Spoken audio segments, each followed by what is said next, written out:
Graça e paz, abençoados. Graça e paz, abençoados. Bom dia com Cristo. Bom dia com Deus, na graça dele. Amém? Nós estamos tratando essa semana com o tema Os que confiam na carne anulam a graça de Deus. Confiando na carne, anulando a graça. Amém? Quando você faz alguma obra, quando você faz alguma coisa, abençoado, como nós fomos ensinados, né? Que nós precisamos fazer, nós temos que fazer para receber. Nós temos que dar para receber. Nós temos que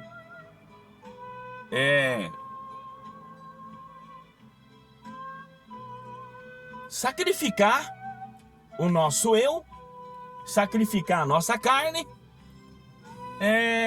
sacrificar o nosso bolso financeiramente, né? Ou seja, nós somos ensinados, gente, desde criança, né? Há 2000 anos que deixa eu tirar essa máscara aqui. Há 2000 anos que nós estamos ouvindo, vendo, e todo mundo sabe muito bem disso, né? Que nós temos que fazer, nós temos que dar, nós temos que pagar um preço a Deus, para daí nós receber, aí nós ser digno de receber as suas dádivas, as suas bênçãos, os seus benefícios, a sua salvação, o seu perdão, a sua justificação. E não é verdade. Não é verdade.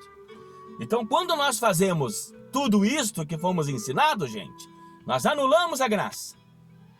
Nós anulamos a graça. Nós estamos dizendo com isto que o sacrifício de Jesus não valeu. A cruz de Cristo não valeu nada. A sua morte não valeu nada. Né? É como eu já disse e vou repetir. Quando Cristo morreu, ele pôs fim ao assunto do pecado, gente. Ele deu fim ao assunto, ele acabou com o assunto do pecado. E por que os pastores dizem que vocês pecam? Vocês pecam. Vocês têm que orar, têm que jejuar, têm que vigiar. Vocês têm que sacrificar a carne, se consagrar para Deus dar graça para vocês, para Deus dar força para vocês, para Deus dar poder para vocês, para daí vocês vencer o pecado e não pecar. Quer dizer, que pecado? Que pecado, gente? Que pecado? Se ele pôs fim ao assunto do pecado, ele acabou com o assunto do pecado, ele aniquilou o pecado naquela cruz, em sua carne ele acabou com o assunto do pecado. Então que pecado, gente? Que pecado? Deus trata no espírito. Teu espírito não peca. Teu espírito está reto. Teu espírito está puro. Claro, claro. Salvo se você vive por fé e graça. Salvo se você tem a mente de Cristo. Salvo de tudo isto, se você realmente recebeu pela fé a revelação e o entendimento. Mente aberta. Cristo está na tua mente. Cristo já colocou dentro de vocês, dentro de você, meu irmão, o Espírito dele. Aí é o Espírito dele. Em você, aí não tem. Você está puro, perfeito, correto, salvo, justificado, abençoado. Entendeu? Então Deus não trata mais com a carne, gente. É aquilo que Paulo falou lá em Coríntios.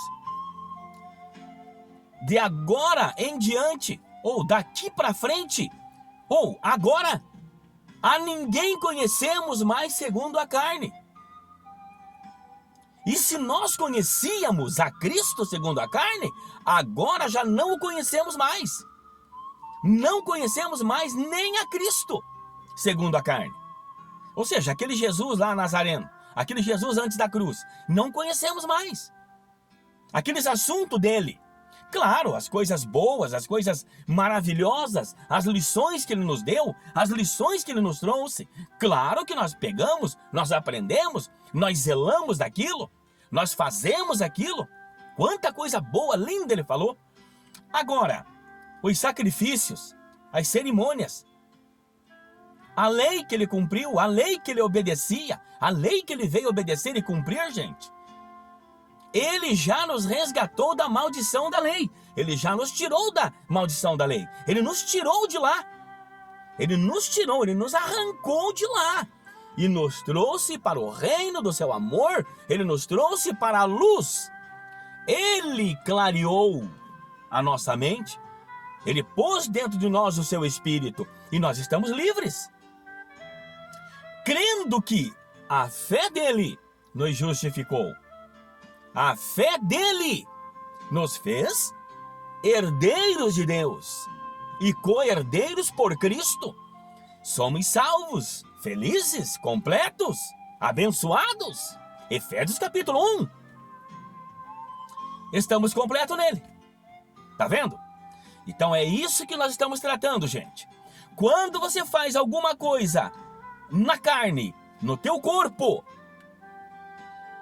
quando você faz alguma coisa e você diz, eu fiz, eu faço, você está anulando a graça. Você anula a graça. Você está dizendo que Cristo não fez. Que Cristo não pagou um preço. Então, louve, adore, agradeça a Deus, gente. Agradeça, louve a Deus. E confie que tudo está em seu propósito, tudo está em seu domínio, tudo está segundo a sua vontade. É segundo a vontade dele, abençoados. É segundo o beneplácito dele. É como eu sempre falo, né? Eu digo protocolo. Ele tem um protocolo. E esse protocolo está acontecendo. Nós estamos vendo esse protocolo se desenvolver na nossa vida, aqui na terra, no governo, nas partes boas, nas partes ruins, nas nossas alegrias, nas nossas tristezas, nas nossas decepções. Amém? Então, agora vamos falar o seguinte, gente. Quando o apóstolo Paulo fala de Satanás, quando Paulo fala do diabo, quando ele fala do usurpador, do enganador, do tentador, do inimigo, que vocês dizem, que vocês, nós aprendemos assim, que ele está falando do diabo. Não, ele não está falando do diabo, gente. Quando Paulo fala isso, gente, não é do diabo que ele fala. Paulo não falou do diabo. Paulo não escreveu sobre o diabo como um ser, como uma pessoa, como um inimigo de Deus. Um ser inimigo de Deus. Não, isso não existe. Isso nunca existiu. Quando a palavra fala, quando Jesus fala sobre diabo, Satanás, gente, é a carne. É a carne, gente. É os delitos da carne. É os pecados da carne. É as tentações da carne. Esse é o nosso diabo. Esse é o nosso Satanás. A nossa carne. Nossa boca.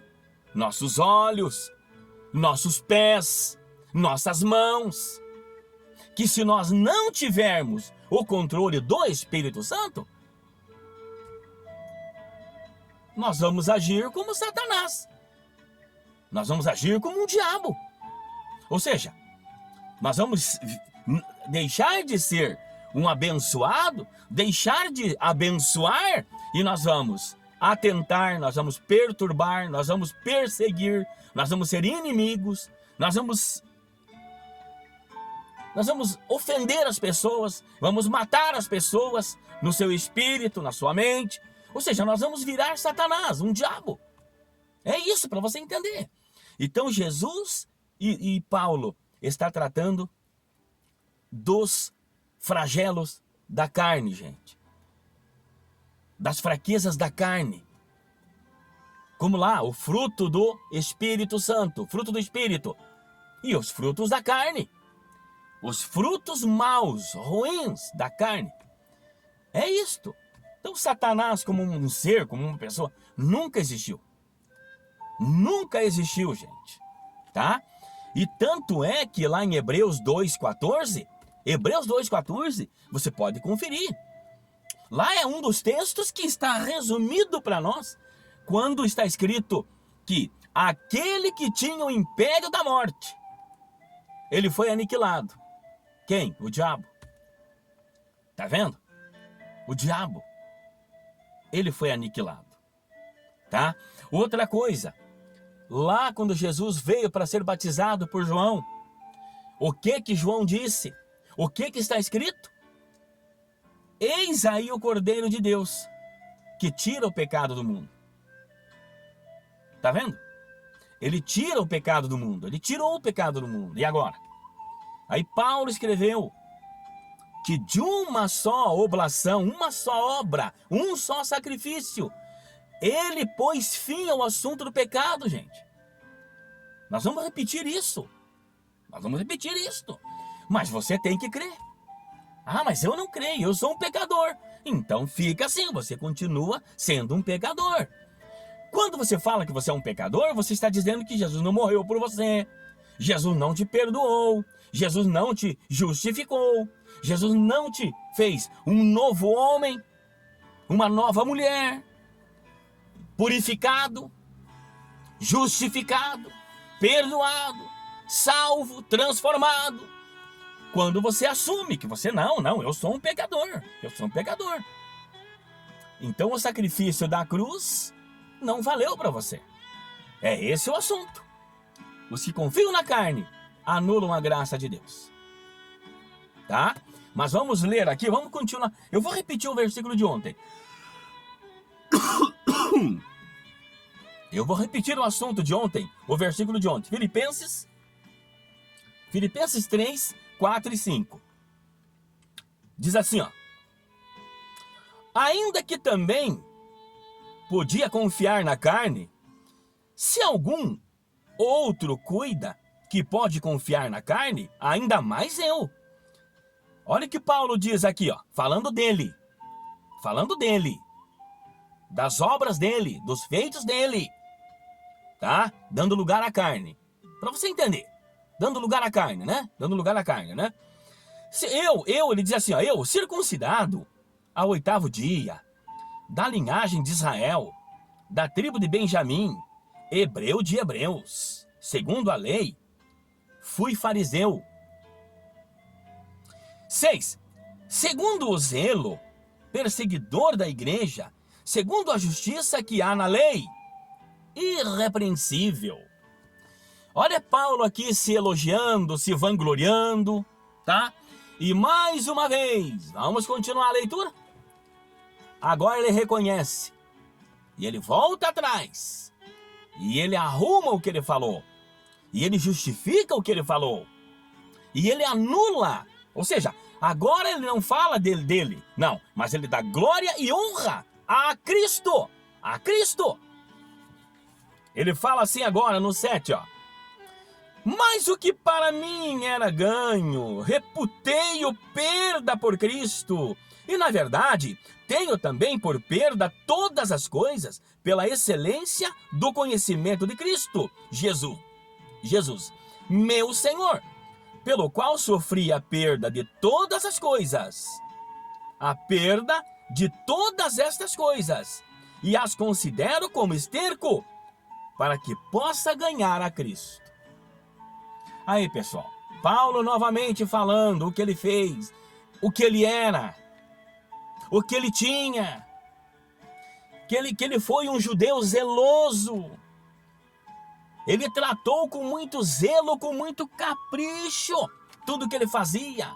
Antes de ter um encontro com Cristo, antes de receber a mente de Cristo, antes de receber o Espírito Santo da verdade, o entendimento da lei do Espírito, a lei do entendimento do Espírito de Cristo, nele. Aí ele deixa de se gloriar, ele deixa de falar dele, E ele diz: mas o que para mim era ganho, tudo isso que ele falou, né? O que para mim era ganho, eu reputei-o perda por Cristo. Tá vendo? Ele deixou tudo para trás, gente. Ele deixou de confiar na carne. Ele deixou de confiar nas obras que ele fazia, no esforço que ele fez. Tudo que ele fazia segundo a lei, cumpria à risca. Mas agora ele entendeu que Cristo está no Espírito, que Cristo está vendo, sondando, e está alegre, está feliz, está satisfeito com os seus filhos que vivem a lei do Espírito. Vive no Espírito, gente. Vive a lei do entendimento. Vive a lei do entendimento. Como está lá em Jeremias 31, a partir do 31.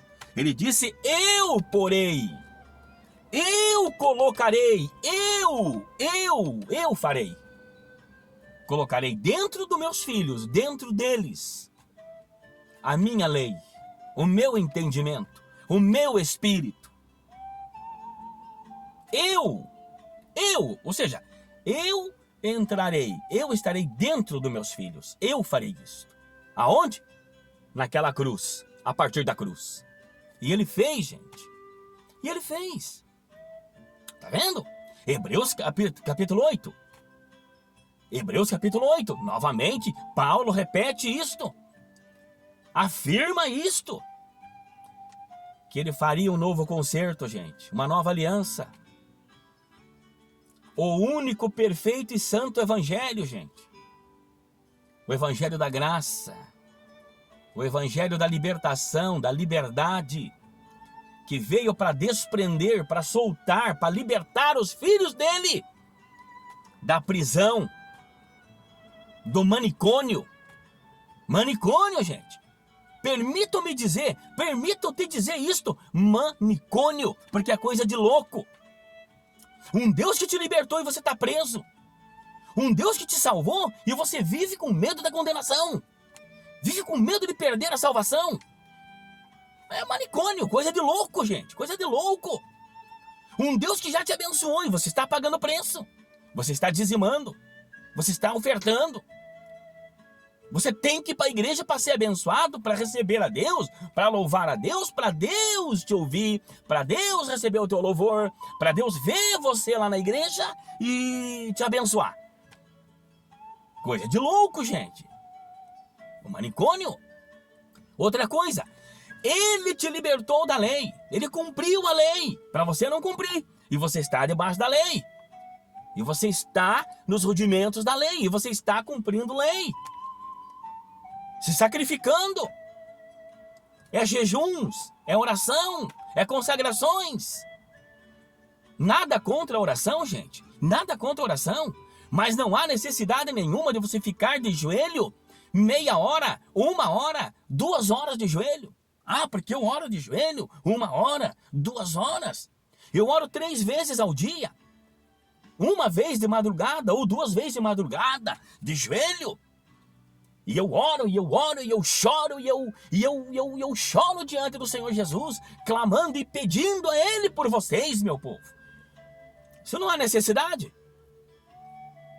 Isso não há necessidade. Quando você confia, quando você crê que Ele já te abençoou, que você é abençoado, que basta uma palavra tua, de pé, acordado, cozinhando, almoçando, jantando, tomando um café, lavando a tua louça, limpando a tua casa, eu trabalhando, abastecendo aqui o veículo, o carro do colega, do cliente.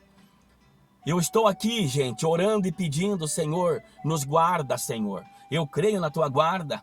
Senhor, guarda a minha família, abençoa a minha família lá, guarda e livra do mal. E eu estou orando, gente, eu estou orando 24 horas por dia. Eu estou ligado com Ele 24 horas por dia. Nós estamos ligados nele no Espírito. Não é o meu joelho dobrado. Não é o tanto clamar e chorar e clamar e chorar, não. É a fé. A fé diz tudo. A fé resolve tudo. É a fé. E Paulo termina falando assim, ó.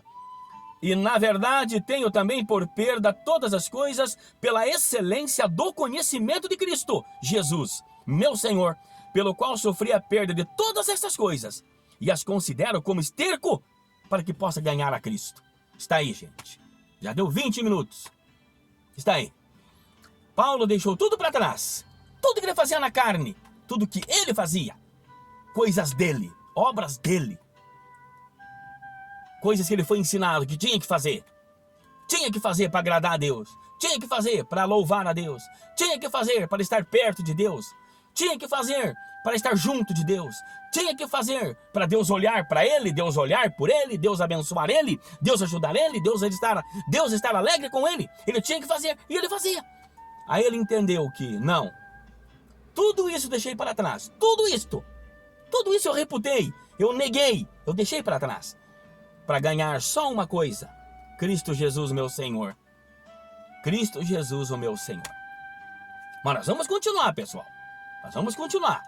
Graça e paz, abençoados. Graça e paz.